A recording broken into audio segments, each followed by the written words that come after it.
et femme en couple. Certaines choses essentielles qu'il nous faut connaître dans les rapports hommes et femmes en couple. 5 principalement. La première chose, c'est que la femme a un rôle essentiel dans la solidité et dans l'équilibre de son foyer.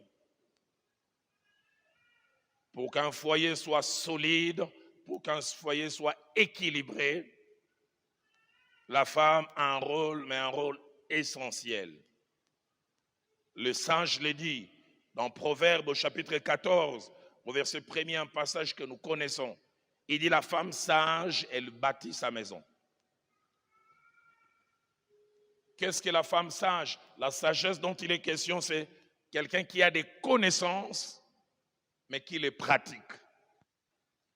La femme sage, celle qui a des connaissances, non seulement connaît, mais pratique les choses qu'elle connaît. Il ne suffit pas de connaître.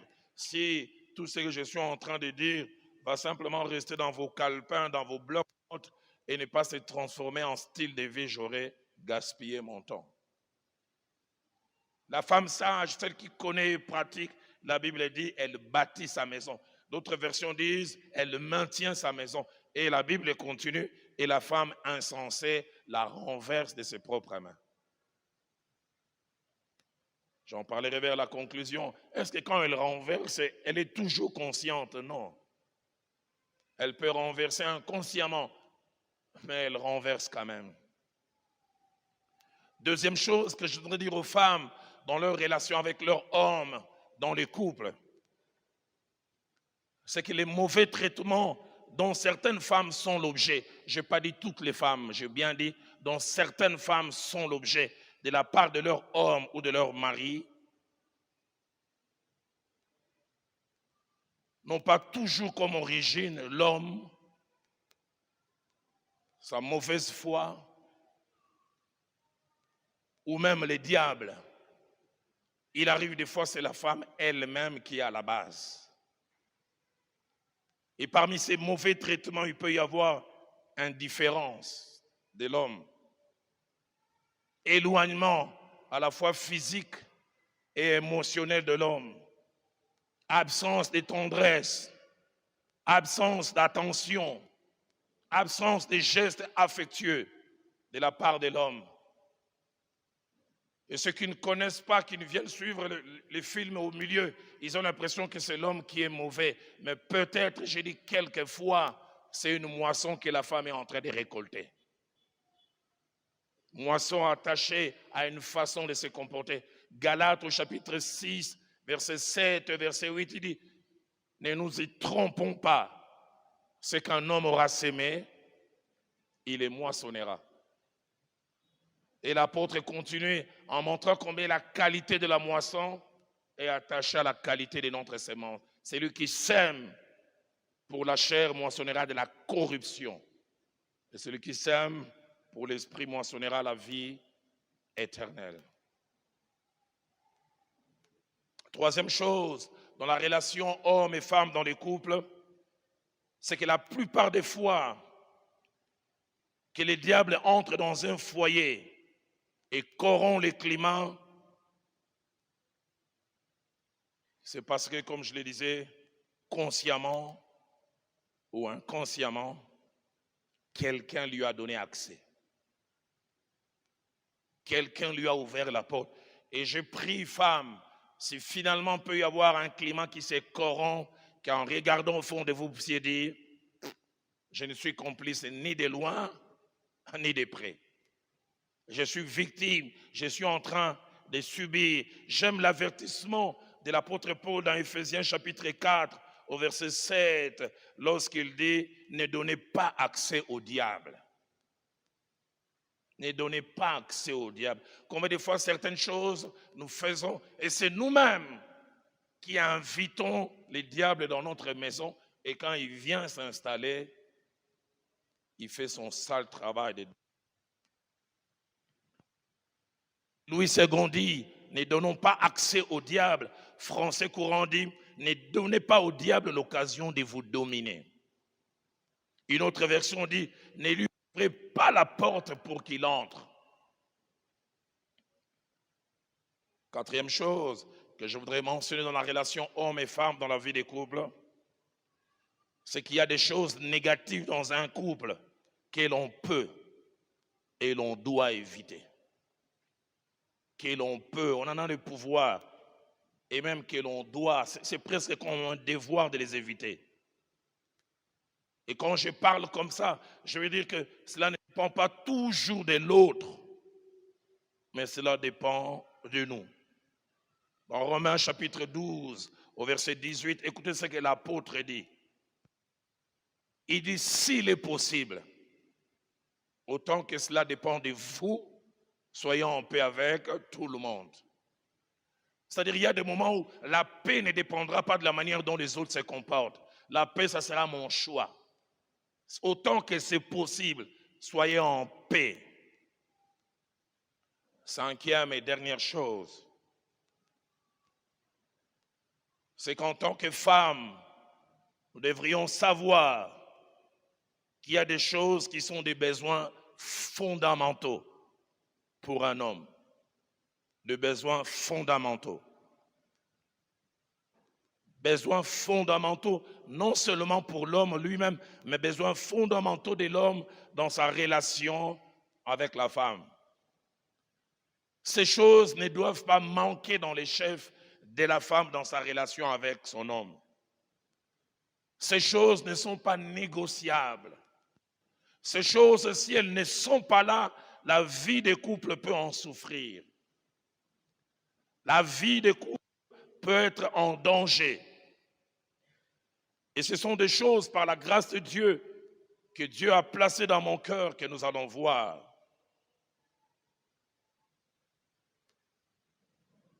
Et parmi ces choses, il y a des choses qu'un homme ne supporte pas de voir la présence.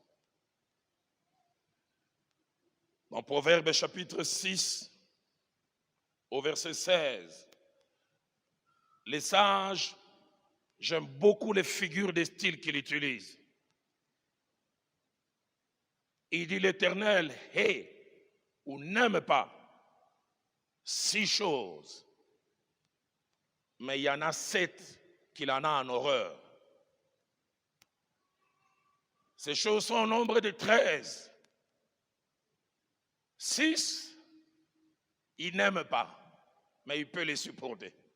Mais 7, il en a en horreur. La version Martin dit 6 que l'Éternel n'aime pas, mais 7 qu'il a en abomination.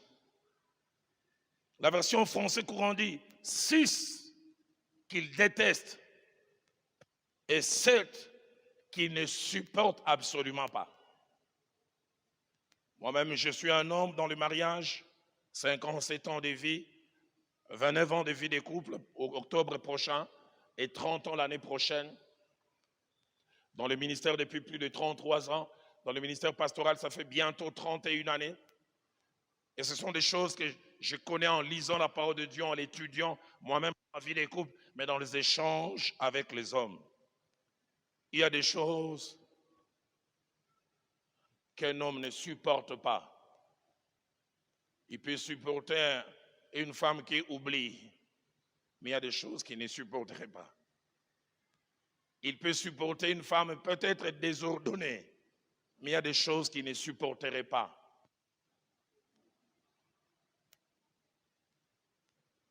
Et parmi ces choses, la première qu'un homme ne supporte pas, c'est une femme qui les contrarie. Une femme qui les contrarie. Lorsqu'on parle des contrariés, cela cache 5 idées. Pardonnez-moi, 3 idées plutôt. Lorsqu'on parle des contrariés, cela cache 3 idées. La première, c'est s'opposer à quelqu'un, à ses opinions, à sa façon de faire et à sa façon d'être, mais en public dans le but de l'abaisser. S'opposer à quelqu'un, ses opinions, sa façon de faire sa façon d'être. J'insiste sur l'aspect en public, mais dans le but de la baisser. Les hommes, tels que créés par Dieu, ne supportent pas ça. Deuxièmement, lorsque nous parlons de contrarier, c'est abaisser quelqu'un en l'humiliant et en touchant son amour propre, mais en public.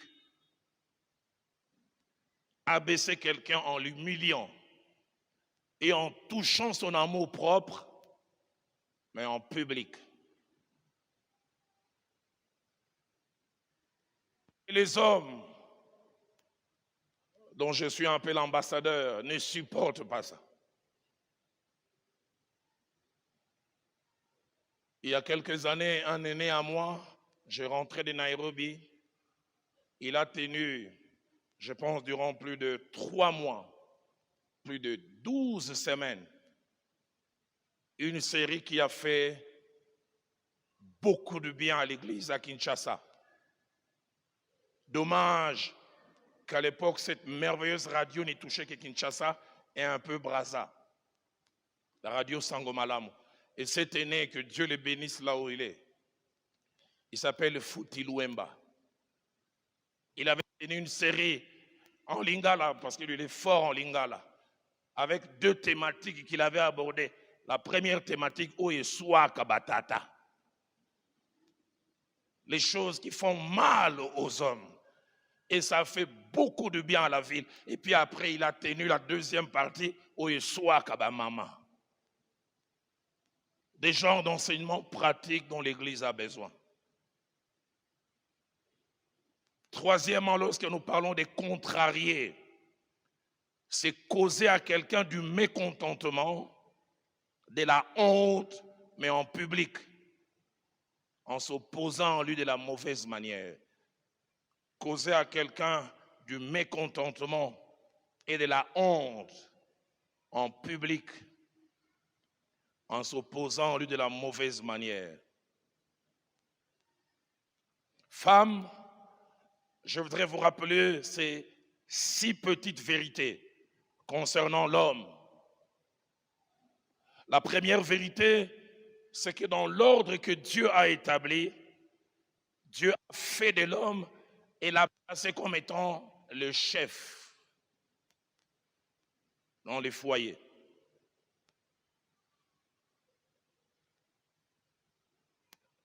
Ceux qui parlent les latins, ceux qui font les droits, diront primus inter pares. Le premier d'entre nous. Nous tous, on peut être de la même corporation, mais on lui donne un ascendant. 1 Corinthiens chapitre 11, verset 3. Je veux que vous sachiez que Christ est le chef de tout homme et que l'homme est le chef de la femme.